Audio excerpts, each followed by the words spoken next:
Hello YouTube.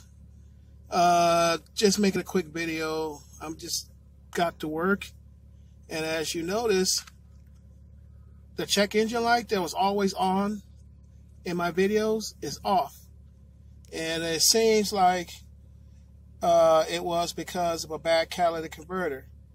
Now I had it looked at, and went to AutoZone, had it plugged in, and it said it was basically both sides engine banks was running rich.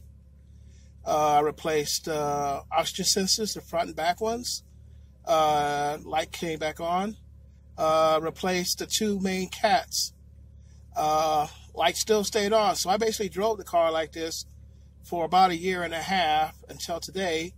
And no issues with the car or whatever. But this week I had the new exhaust system put on, 2.5 inch.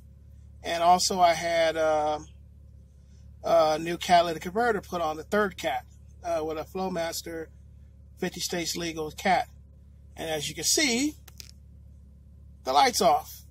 And I've been driving it for a couple of days now. I put over 200 miles on the car and no issues with the car. As you notice, I'm pulling over 30 miles per gallon in mixed driving between going to work and running errands.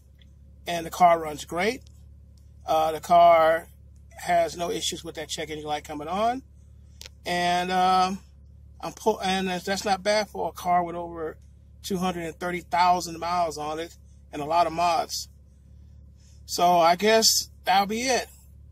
So if you ever have an issue with a check engine light and it's reading that your car's running rich or whatever on both engine banks, and changing the cats didn't work, having the fuel system check didn't work, oxygen sensors are okay, maybe you should check that third cat.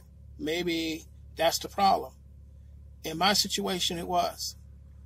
So until next time, I'll see you.